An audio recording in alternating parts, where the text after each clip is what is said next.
आ जुदाई काहे हो गई। सुदामा कौने कारण गरीब भइले, आ गरीब भइला के बाद भगवान के याद कब कैले, द्वारिका नरेश के दुआरी पर कब गईले, आ मड़ई से अटारी सुदामा के कब भइल। आज हमार कथा गरीबी पर बा। माई दुर्गा से कह कि माई सब करी है लेकिन केहू के गरीब ना बनी है। आज जेकर लगबा उ चुनरी चढ़ावता, जेकर लगबा गड़ी के गोला फोड़ता, जेकर लगबा ए बाबू माई के साड़ी दिहल है, आ जौना गरीबे घरे नाई बा उ 2 रुपया के ले के कपूर बार के माई के गोड़ लगल। गरीबी मत दी है। गरीबी पर एक लाइन, हर गरीबों की किस्मत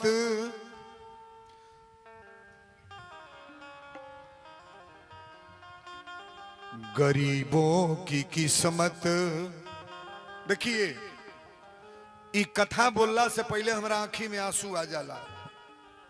भगवान से यह कहिले सब कुछ करब लेकिन ऐसा गरीबी कबो न देव कि केहू के दुआरी पर भीख मांगे पर।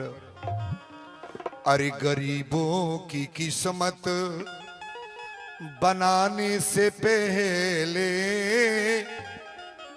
गरीबों की किस्मत बनाने से पहले बताओ मुझे क्या तू रोया न होगा। गरीबों की किस्मत बनाने से पहले बताओ मुझे क्या तू रोया न होगा।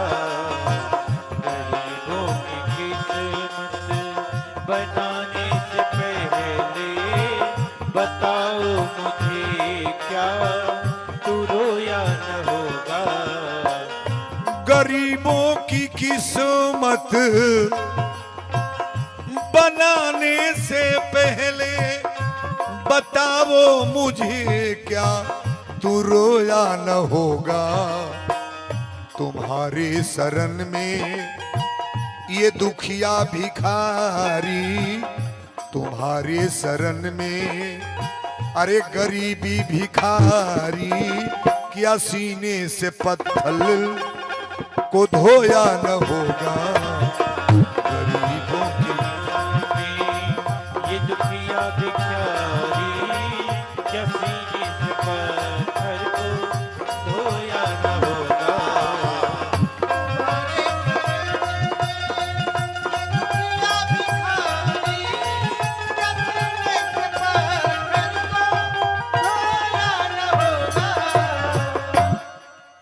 गरीबों की किस्मत बनाने से पहले बताओ मुझे क्या तू रोया न होगा। तुम्हारे शरण में ये दुखिया भिखारी, किया सीने से पत्थर को धोया न। अच्छा बताइए, अमीर और गरीब भगवाने बनाते हैं ना। ये गांव पर सब लोग एक लेखा बा, केहू के 3 मंजिला कोठी बा, केहू का कटरन बा, केहू मड़ई में रहता, केहू चटनिया रोटी खैले बा, केहू पनीर खा के आयल बा, आ केहू रसवे पी के रह गल चाहवे पी के। सबका समय अलग अलग है कि नहीं, लेकिन एक बात जान लो, मरते समय गरीब अमीर एक ही साथ जाएंगे।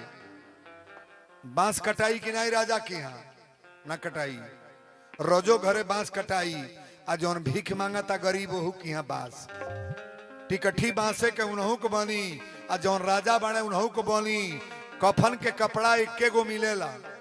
आप चले जाओ भलुनी, एक तरह का कपड़ा होता है। ये फैक्ट्री जब बनाती है कफन न, तो कफन 2 तरह के नहीं होता है, पता कर लेना।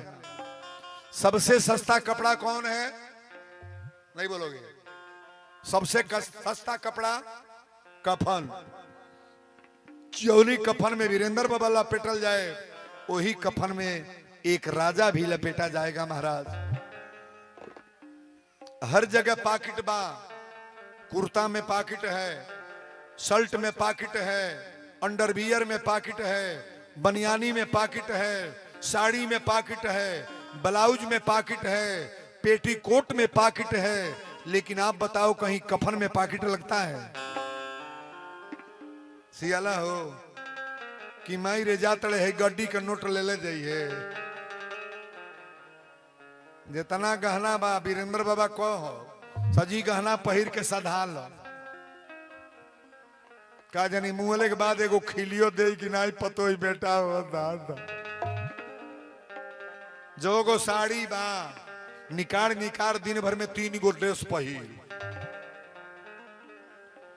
पहिरली सो मेहरारू जानता को हई जन भूकंपवा एक बेर आई लो भूकंपवा नहीं हिलल धरती है ओ बीच पहिरली सो सरेहे में लोग मच्छरदानी लगा के सूतते कि घर में रहो तो का जानी हमरा पर्दारी में एक जना बाणा दादा कहले जब भूकंप आई ना तो कहले टीबिया निकाल देने तो में कूचा जाई हम कहनी देहिया से बड़हन टीबिये बा ओ बीच मेहरारू सुरी आइली सो हमार तो जोग लुगा बा पहिर ले अब जोग गहना बा पहिर ले कोनो ठीक नहीं के भूकंप आई एक दिन धोस जाए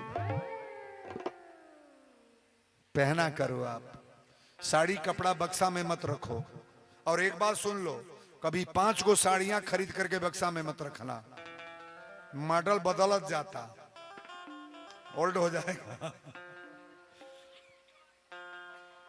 हमारे घर पतोहा कहली जो गो डाले पर साड़ी गोलो तर धोल बा पापा जी को पहन में नहीं करती हूँ और डेली नया नया देखेली कौन नया भाई मम्मी है नई साड़ी आई इसको मंगा लीजिए ना हमारी कुल साड़ी का हो साड़ी कबो 5 गो न किनी हो 1 गो की न 2 गो आवे जाए के अगर कहीं फैक्शन पड़ा है कोई ना किसी शादी विवाह में जाना है तो साड़ी खरीद लो 1 बार से 2 बार 4 बार के बाद वो साड़ी पुरानी हो गई साड़ी 5 को कभी मत खरीदना मॉडल बदलत जाता ना तो उन लोग का मॉडल बदलत ना कहो एगो घोरे में तकिया है ना एगो घोरे में माई डाई करती रहे महतरिया डाई करते रहे तो लइकवा कल से माई का कर तड़े करिखा कैसन पोता तड़े तब बुढ़िया कल बारवा उजर भर में लगावा तानी तब बबो डाई करत रहले तो लइकवा कल से बाबा तू का करिखा पोता तड़ तो हूँ तो कहले तनी बारवा तनी करिया हो जाई निमन रही तो देखता बुढ़िया इो डाई कर तड़ी लइकवा का कैलस की अब ले आके चूनना अघोर के अपने कपारे में लगावे लागल महतरिया कलत ते का कर तड़े लइकवा कलत जब घोर भर जवान भइले के फेर में बा तो हम बुढ़वा रहो हमार उजरे रहो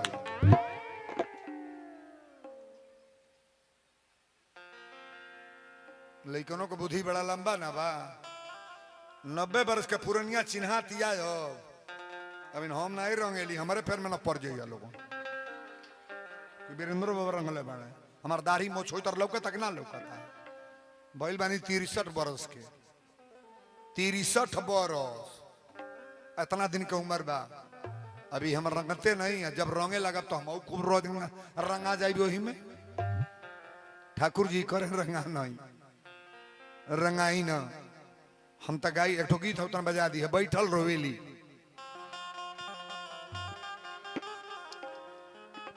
अरे बैठल रोवेली गुजरिया हो चुनरिया में दाग लग गई बैठल रोवेली गुजरिया हो चुनरिया में दाग लग गई बैठल रोवेली गुजरिया हो चुनरिया में दाग लग गई कैसे जाई भी पिया के नगरिया हो कैसे जाइबे पिया के नगरिया हो चुनरिया में दाग लग गई हे बैठल रोवेली गुजरिया हो चुनरिया में दाग लग गई बैठल रोवेली गुजरिया हो चुनरिया में दाग लग गई गवना के आइल बा हमरो सने सवा गवना के आइल बा हमरो सने सवा सबका जाए के बा केतनो रंगिलो गवना के आइल बा हमरो सने सवा गवना के आइल बा हमरो सने सवा जाए के परी हमरा पियवा के देसवा। जाए के परी हमरा पियवा के देसवा। काची बाड़ी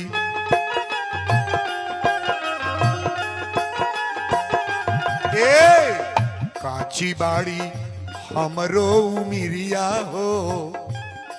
डुप्लीकेटवा मर्द ना हाउ मर्द। काची बाड़ी हमारी उमरिया हो, चुनरिया में दाग लग गई। काची बाड़ी हमरो उमरिया हो, चुनरिया में दाग लग गई। काची बाड़ी हमरो उमरिया हो, चुनरिया में दाग लग गई।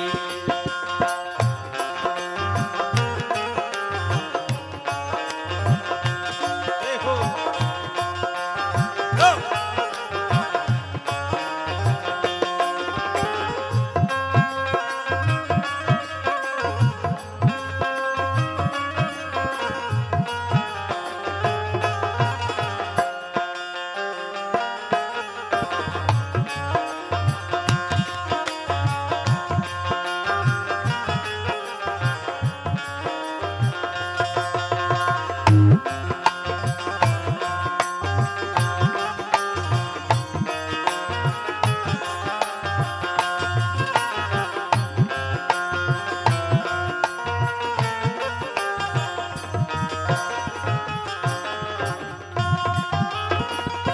नैहर में चारी गो यार बनवली। नैहर में चारी गो यार बनवली। क्षितिजत पावन गगन समीरा। आप गौर से सुनिएगा, चाहे जितना बना लो एक दिन पकड़ लिए जाओगे। नैहर में चारी गो यार बनवली। नैहर में चारी गो यार बनवली। दिन रात उन्हीं से नैना मिलवली। दिन रात नहीं से नैना लड़वली। दिन रात उन्हीं से नैना मिलवली। उनके सुतवली हमसे जरिया हो।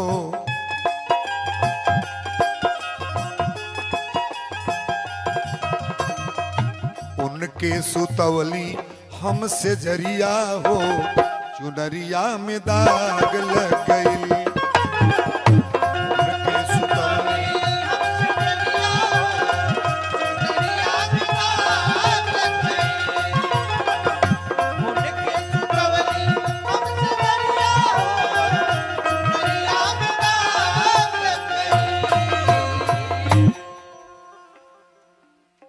चार गो बुझली है के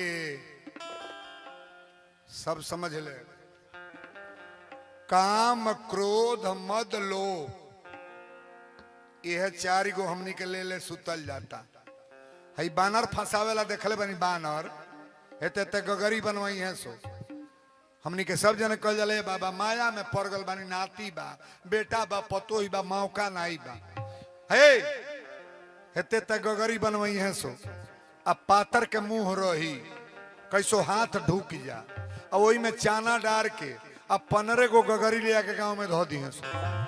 टप दे बानर हाथ डारी चाना निकाले के, आ जब डरले हाथ कैसो हाथ पर जाई, अब मुट्ठी बांध के जब चाना निकाले लगी हैं तो सीधे गगरी उठ जाई। तालिब जाबर गा रहे।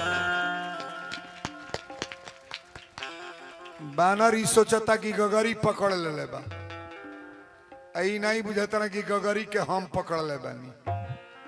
माया को आप पकड़े होगी, आपको माया पकड़ा है, आप खुदे माया में जकड़े हो।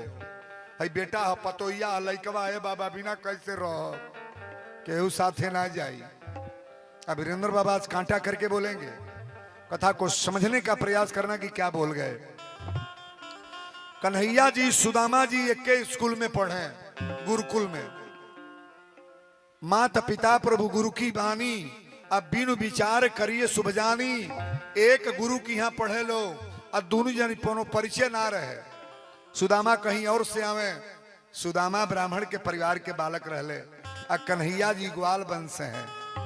यादव लोग बैठल बतन तकी हो, तारा घर के कन्हैया जी हैं, तो हम लोग के जात बिरादर, हमारे भगवान कृष्ण ग्वाल वंश है ना।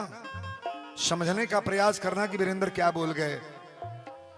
ए बाबू, सुदामा जी गुरुकुल से घरे जात रहले, तबले सुदामा के पैर में कांटा गड़ गई।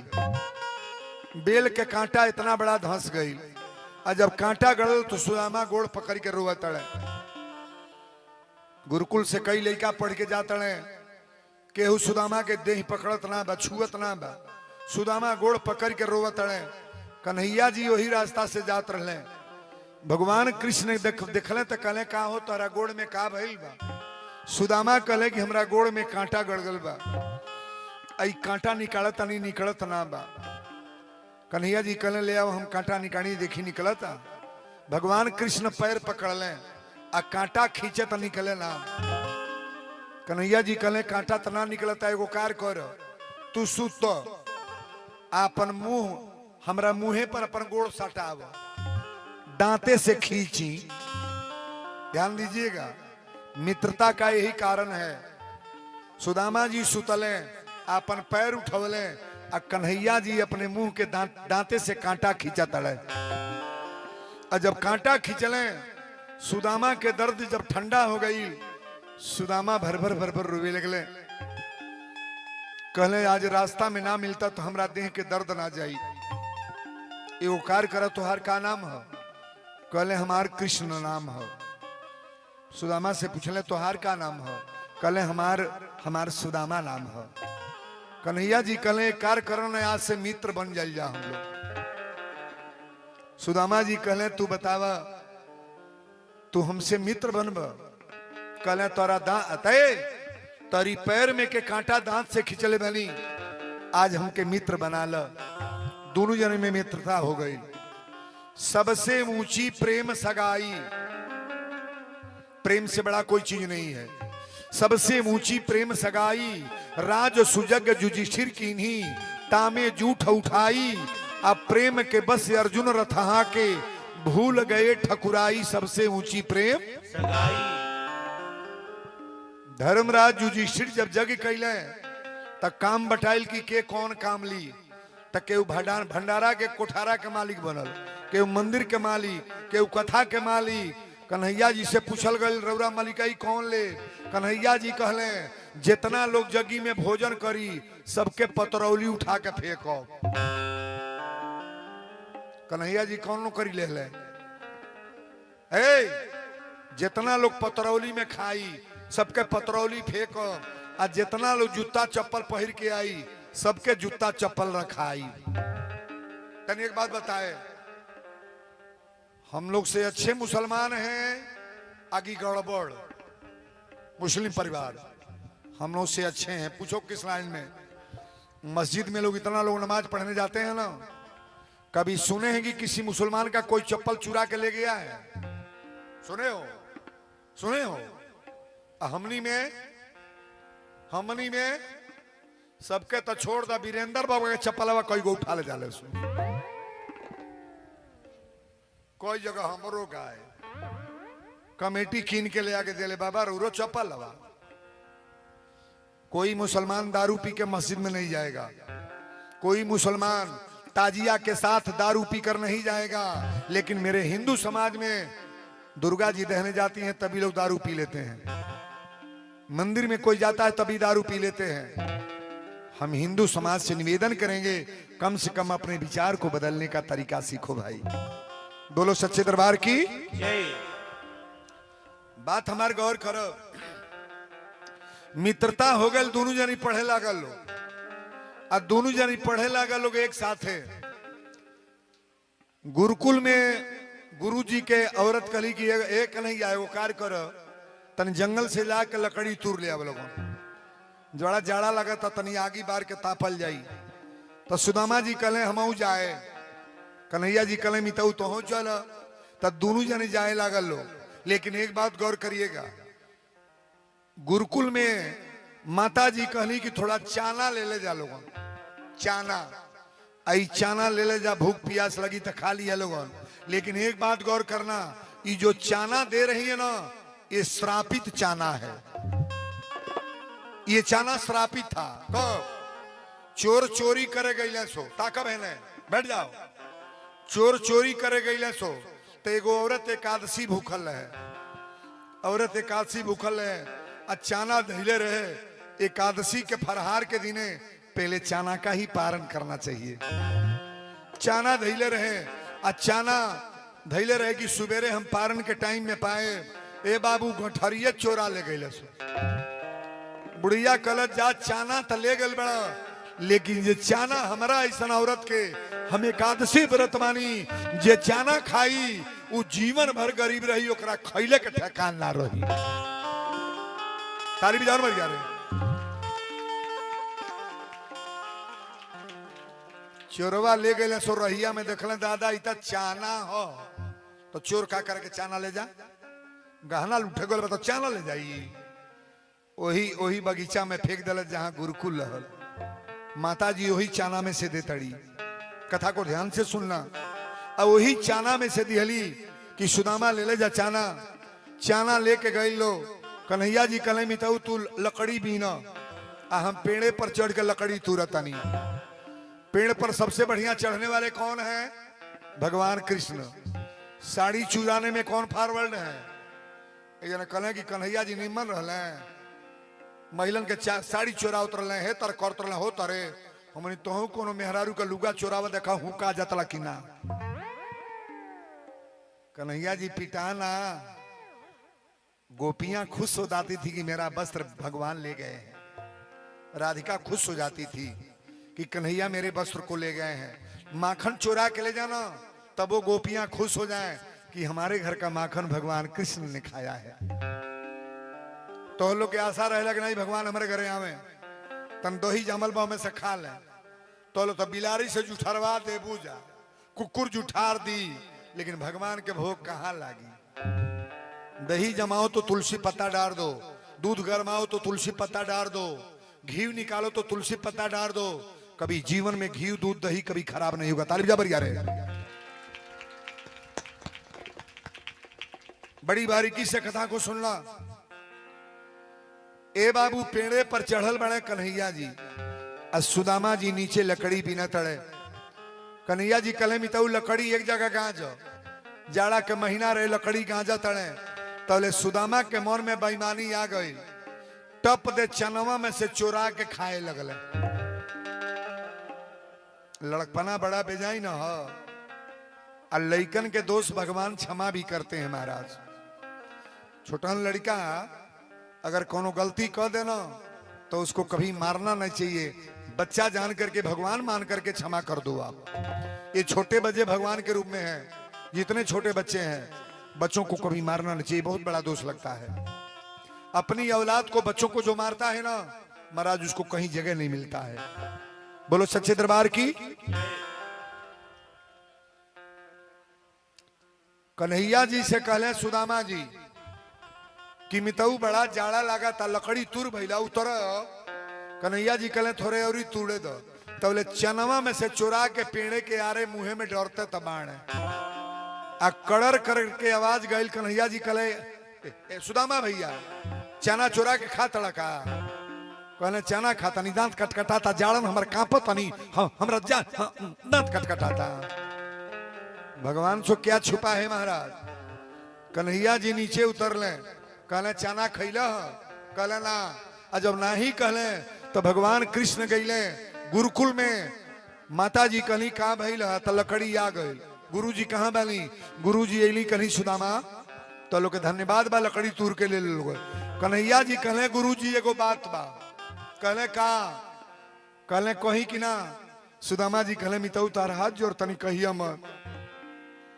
पहले बच्चे निवेदन करते थे गुरु जी से न कहिया, हम गलती कर दिल बानी, तार कलम चोरौले बानी, चाहे हई चोरौले बानी, मास्टर साहब से न कहिया। सुदामा जी हाथ जोड़ लेगी मिताऊ कहिया मत। लेकिन कन्हैया जी के मन ना लागल, टप दे गुरु जी से कह देले कि गुरु जी हम पेड़े पर चढ़ के लकड़ी तुरत रही हाँ, आ सुदामा भैया चाना चोरा के खैले हाँ।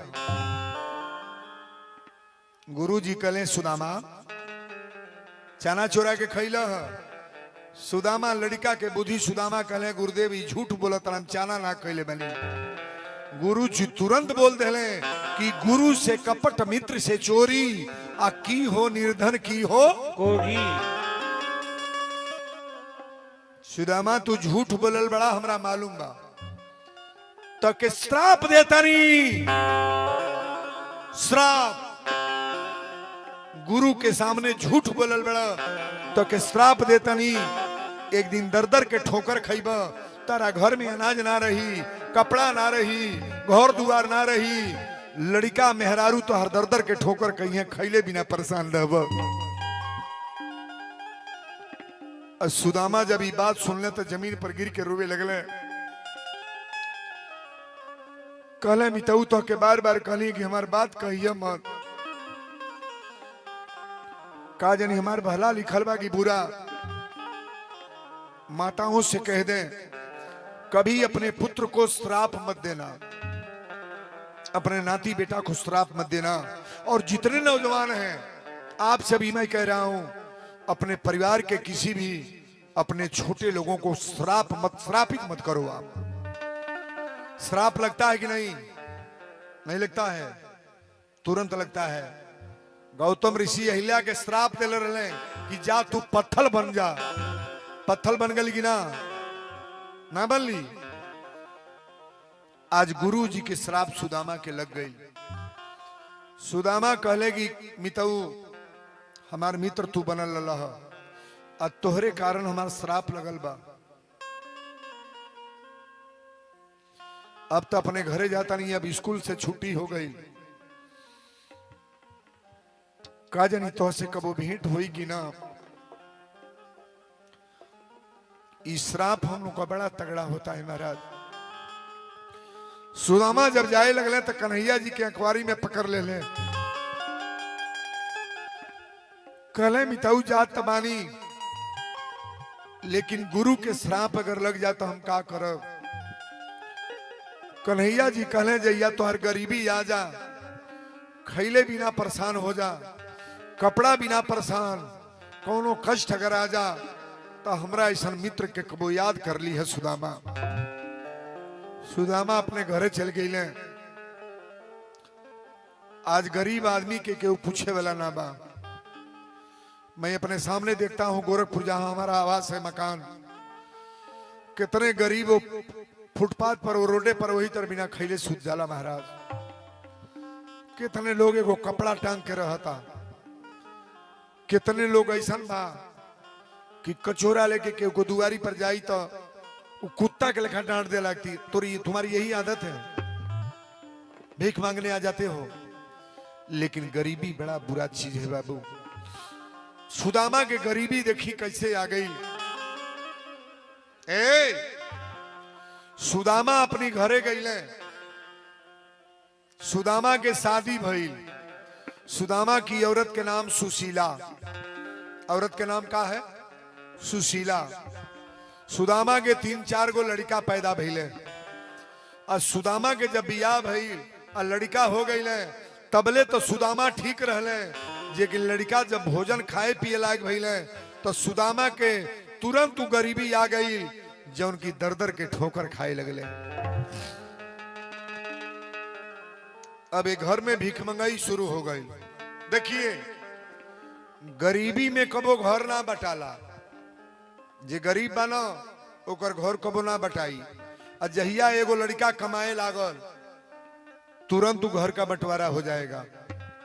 बाबा लिखे हैं सुख में दुख में सुमिरन सब करे, सुख में करे न कोई। आज जो सोए जो सुख में सुमिरन करे तो दुख काहे को।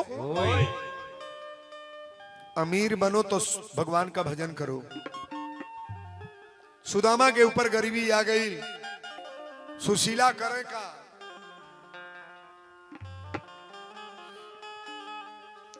अब जौन घर में अनाज पानी बा, सुशीला कबो एक टाइम बना के लइकन के खिया दे, और कबो अपने ना खा। पानी कबो लइकन के पिया के सुता दे। घर में जौन घर और रहे गिर गई। मड़ई के घर बा चंदा मामा जोन ही लौका तड़ी। जब चारों ओर भीख मांगे लगली तब भिखियो मंगले के